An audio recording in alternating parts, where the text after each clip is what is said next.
Hello, everyone. I'm Dr. Darsh Shah. And I'm Dr. Altamash Raja.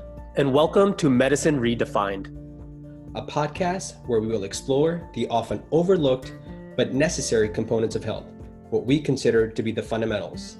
We will investigate topics and practices that can give you and your patients the best chance to optimize a healthy lifestyle. It's time to move the needle forward and put the health back in healthcare. MedEvolve can give you insights into your practice's financial performance and outcomes like never before. Get answers to important revenue questions such as, where am I losing money and why? What is the value of my AR? When will I get paid? How many claims have not been worked? When you start to think about the level of transparency you have into your AR is being worked, that's directly proportional to your net revenue and keeping a healthy balance sheet. The right analytic solution will tell a story that's easy to understand. MedEvolve Power Analytics gives you the answers that allow you to take action. Start making healthcare business decisions based on data. Learn how we're helping physician practices reduce their cost to collect and increase efficiency with data-driven technology. To have this great company help you work smarter, reduce your cost to collect and get paid on time. Find them at drpodcastnetwork.com/MedEvolve. The link is also in the description of this show. All right. Hello, Medicine Redefined family. Welcome to another Lessons Learned. This time we will be discussing the episode with Dr. Heather Hammerstedt. Altamash, what do you think of this episode we had with Dr. H? I loved it, man. I thought that she was extremely inspiring. I mean, that's the reason we wanted to have her on here. Again, to me, this is still news that a lot of emergency medicine doctors are the ones practicing functional medicine and lifestyle medicine. And so I was just fascinated by that. I wish we had some more time to speak with her and just pick her brain exactly how she does it. I know she briefly touched on how she tries to implement these changes within 2 minutes or less, which to me is just, I'm having difficulty digesting that. But yeah, it was really informative and a fun time. So I'm excited to kind of pick her brain some more in the future.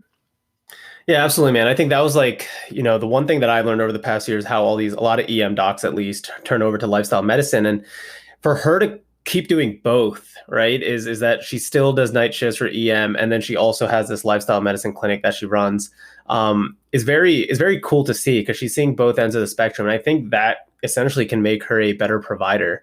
Especially when trying to teach patients those lifestyle techniques, especially using dot phrases. I mean, I know for me, I can't speak for anyone else. It's really tough to do patient education in the hospital, especially the ER.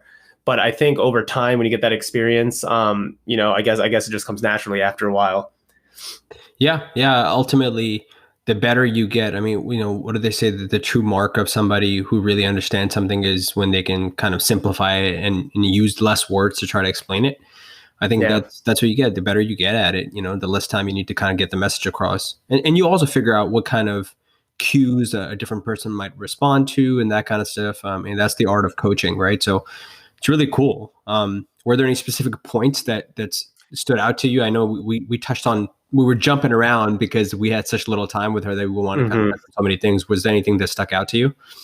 Yeah, so I think the theme I took away from this was really much mindful eating. And a lot of the points were kind of broken up into how we can be mindful. But she said this quote, and I'm going to paraphrase here, is that when she was talking about eating and choosing when to eat and what to eat, our future decisions are better than the decisions that we make in the moment. And that's just been so true for me. Growing up, I really was food averse. I didn't eat much. And now I've really turned into a foodie. So I really have to be mindful more so. And it's so true. I think we all know when we eat that one piece of chocolate that turns into 5, 10 minutes later, you're like, man, why did I do that? I could have just had one. I would have been fine. Right.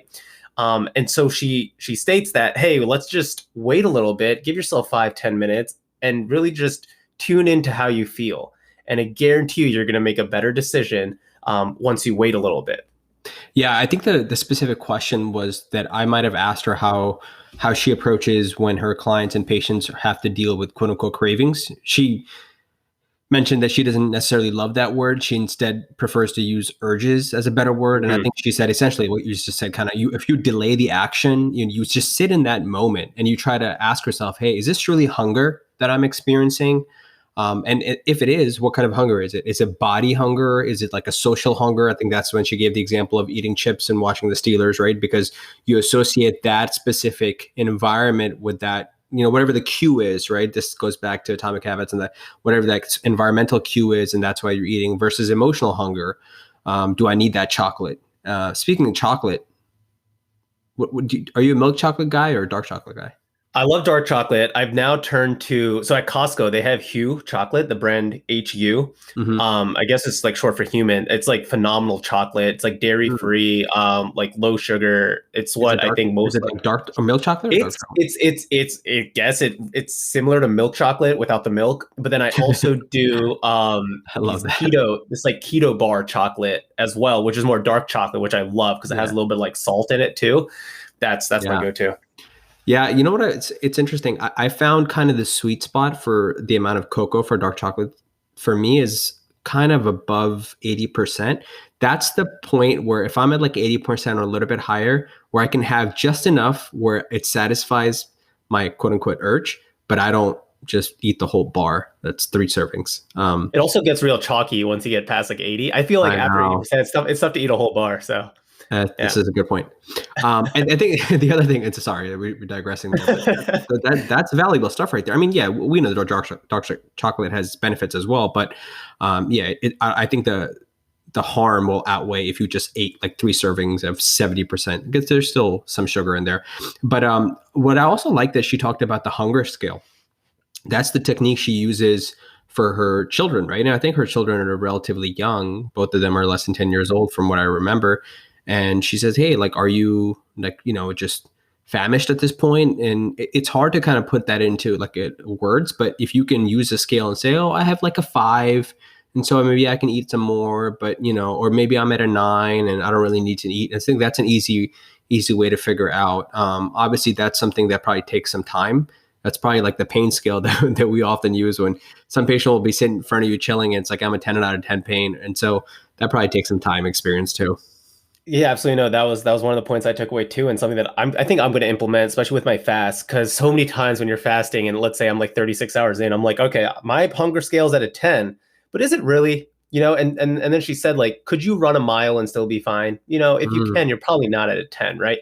And this kind of reminds me of why a lot of biohackers have been using the glucose, the ones that you can stick behind your arm. Um, that CGM. kind of give you, yeah, CGM, thank you, that can give you a constant reading, because a lot of times when you're fasting you're thinking, oh my god, I think I'm getting hypoglycemic, I don't think, and then you look at it and you're like, oh, my blood sugar's at a 90, I'm okay. So a lot of it's mental, and I think that's the biggest thing I took away from what Dr. H was saying is, like we talked about, this emotional attachment to food and how that can really trigger this mental attachment, this mental emotional state, for lack of a better word, that we look at food and we look at the situation we're in, and that's why we turn to it, and that's where those urges really come into play. That's so funny that you bring that CGM thing up. Did you see the tweet today? Is that where you're coming from? I No, I think. didn't know. Oh, it's interesting. Ben Greenfield tweeted something, and it was actually a really interesting post about his value, like in terms of his perceived value for a CGM, and he made the case for it. It was an interesting read, and yeah, I go back and forth about that. I mean, to me, it's just like to get that data. It's informative. No, I'm gonna go down a rabbit hole that I don't really necessarily want to go down right now. It's an interesting point that you bring about the hypoglycemia thing, because I think I brought up to you before on that extended fast when I get to about 22 hours or so. I kind of feel like I have that late afternoon lull where I'm starting to like crash a little bit more. I don't want to drink too much caffeine later on because I think it does affect with my sleep. But at the same time, I feel like I need something.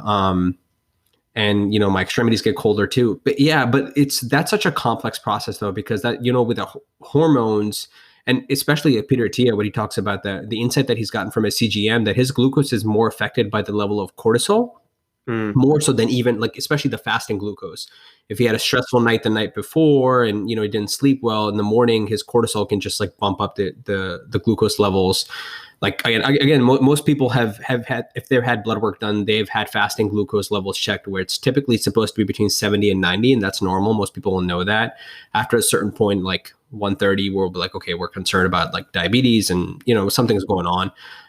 And so for those who don't know, CGM is a continuous glucose monitor. It's like a little device that is technically only for diabetics, type 1 diabetics, because they need to constantly check their blood sugar. But a lot of people, what Darsh is talking about, are who don't need it for prescription purposes because they don't have any diseases, just want to do it to kind of for their metabolic health. And today at this point, you cannot get it without a doctor's prescription. So I don't really know how they get it, to be honest with you, but I know there's like companies out now. I don't like Nutrisense and stuff. I don't know if you can just like buy straight through that or no. I think you still have to kind of sign up and do a doctor consultation with them, and technically you're still being supervised because no insurance company will give it to you. If you don't have like type 1 diabetes or some other thing that I can't think of right now that would be like a covered expense, it's very, very expensive. The strips are very expensive. I definitely want to do it, but it's just not worth the cost. There's lower hanging fruit that I got to address. Yeah, exactly. Because right now to pay for those, it's all subscription based and it gets very expensive. It's not like one of those one-time payments. So, even the ones I actually clicked on the link today, even like the sponsor for his post today that he uses, Ben Greenfield, I think it's $400 for 28 days. Wow. and maybe someday when we're making lots and lots of money, like sure. I don't know if it'll happen this lifetime, but when we're making the attending bucks, we can talk about it, but not right now. Yeah. But that's actually, we're talking about glucose. So that's a great point. So the point that you brought up, actually, that sugar, what was like greater than 70% of the American population is consuming sugar. And I think that's much less today. I think that's funny. Because I think E.C. Sinkowski, actually, one of our recent guests, had talked about it on a recent episode about how the new USDA guidelines are talking about how, we should be consuming less sugar. And I think overall over the last decade, we have consumed less sugar, but it's still, so right? American Heart Association said the average human will consume about 70 pounds of sugar in a year. I thought that was a low ball as well. Dr. H thought it was. I thought it would be higher, maybe 90 to 100, but still 70 pounds of sugar, right? There's 52 weeks. If you're thinking about that's more than a pound of sugar per week. Yeah. And I think just to give people a mental image, right, of a pound of sugar, think about buying one of those going to Costco and getting like a big bag of sugar, essentially. That's a lot of sugar in a week. So it's definitely less though, because I remember from Rob Lustig, who's kind of been one of the big proponents of anti-fructose and the carbohydrate insulin model. Like I think The Secrets of Sugar was a documentary. It's actually something really cool to check out on YouTube. It was like 2014. I want to say at that time the number was over 100 annually. So gotcha. So we're doing better. Yeah. Call that a win. Yeah, it's definitely positive then. Yeah. But what I liked about like her response to it though, like, we're talking about how complex that the physiology in that regard is, right? How essentially, again, one of his books I talked about, Robert Lustig, is I think it's called The Hijacking of the American Mind, and where he's talking about how sugar just kind of floods the brain, and we get this massive serotonin and neurotransmitter response, and we know serotonin is that feel good hormone, and that's where the drugs ecstasy and come in because it makes people feel awesome. And then dopamine, we've recently had this conversation about this. We talked about this pretty extensively. It's a kind of reward pathway, right? That the dopamine hits and gets you a high. And then when that levels crash, you want more and more and more because you want that dopamine over again. And it kind of just reinforces the reward pathway. So it can be very challenging to break that habit. And I liked how she said, if that does tend to happen when she sees clients and patients, it's really a difficult conversation, but a necessary conversation that, hey, it's not necessarily the person's fault. And it's not a willpower problem versus a skill power problem. Right. I love that she said that. And that's been her mission. That's kind of been our mission, to kind of empower people and educate people, to give them the tools so they have the skills to be able to. I think at some level, though, you do need to have some willpower, right? You can have all the knowledge, but if you don't implement it, it's not going to work. But I think a lot of time, especially with sugar and foods and nutrition, there's so much misinformation out there. And there's people kind of just people like us who are the quote unquote we're not experts. We're still learning, but people smarter than us are fighting back and forth. What's the best way to do it? And then the people who are suffering are the people who need the most help. Exactly, man. It was one of my points as well. Having self love, right? I think we talked about it with Jyoti Patel. Talking about it again, it's not you, right? It's the chemicals in the brain that are causing you to have this response for these urges and cravings.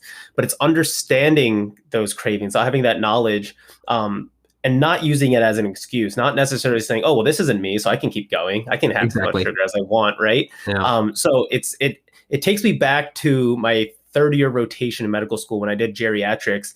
And the professor or the doctor that I was with always, was telling us when you get older, your brain starts to atrophy a little bit, things change, vasculature and whatnot, neuroplasticity.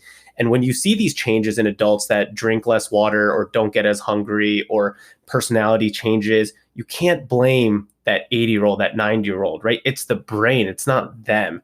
And so it kind of just brought me back to that and saying that, hey, like if we have the knowledge and if we understand that it's not necessarily you, but it's something within you, then we can break that cycle and then we can get healthier because of that.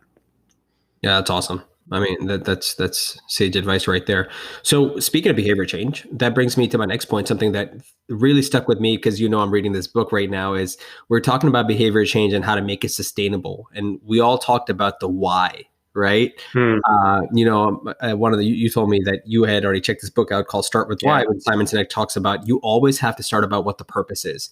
And, what kind of resonated with me, one thing she said was, we get on a phone call with somebody who wants to work with us. And if their why isn't good enough, like, what is the reason that you want to do this? Why are you making this change?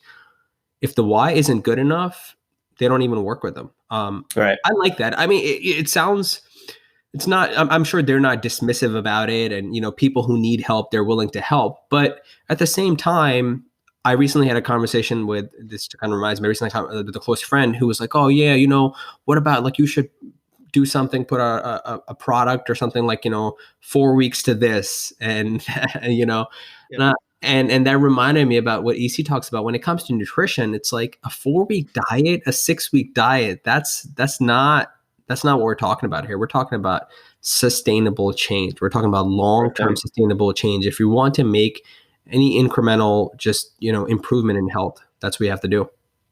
Yeah, it's honestly a huge reason why I chose the field of physiatry and PM&R. I wanted to work with patients who were motivated and willing to get back on their feet and get functional, and having people meet me halfway. Because again, you can't change someone who's not willing to be changed, right?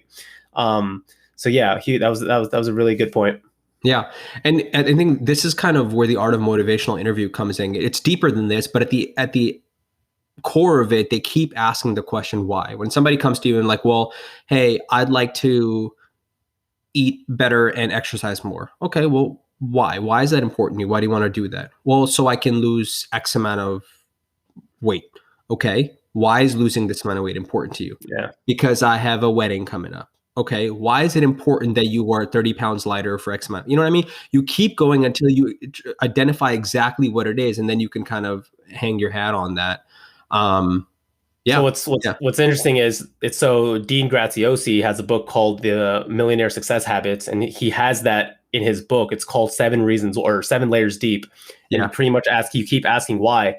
And for any of my med students out there listening to this episode, you'll know that's exactly what I implement with every single one of my students when it comes to writing a personal statement and figuring out why you're choosing medicine.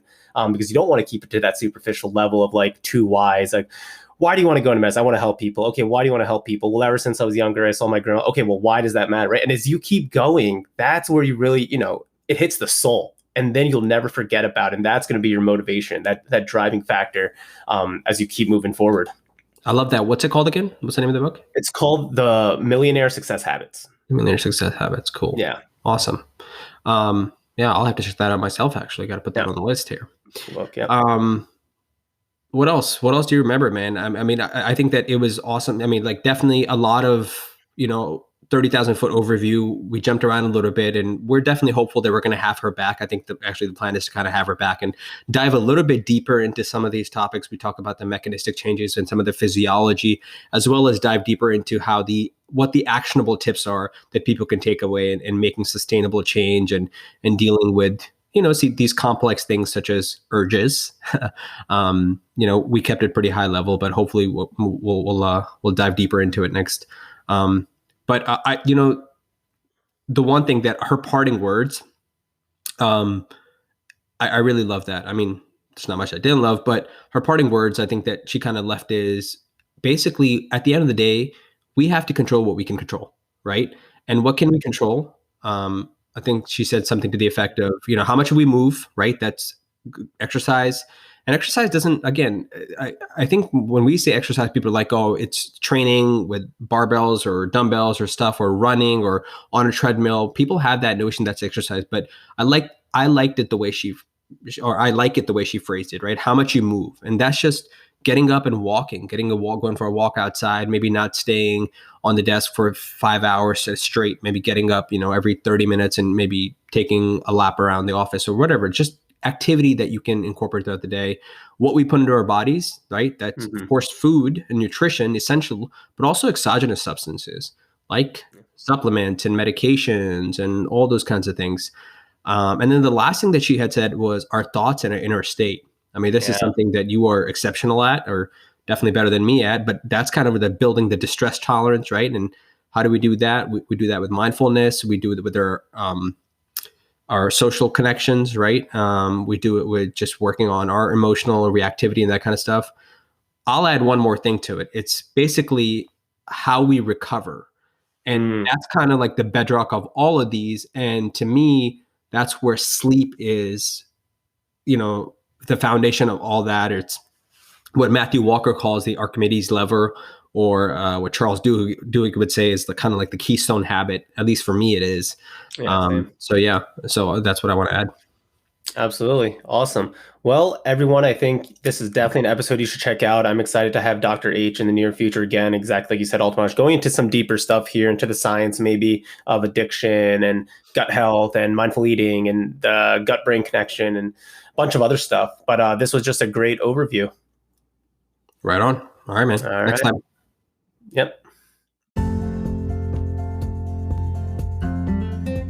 Okay, before we end, don't forget to reach out to MedEvolve. For those of us who know how hard it is to build and maintain a sustainable business, we understand that bringing the right solutions to achieve our goals is key. Go to www.drpodcastnetwork.com/MedEvolve and get on the path to transparency, automation, and accountability in your revenue cycle. Okay, guys, everything in this podcast is for educational purposes only. It does not constitute the practice of medicine, and we are not providing medical advice. No physician-patient relationship is formed, and anything discussed in this podcast does not represent the view of our employers. We recommend that you seek the guidance of your personal physician regarding any specific health-related issues. And again, as always, if you enjoyed this episode, please feel free to rate, review, share, and subscribe. Until next time.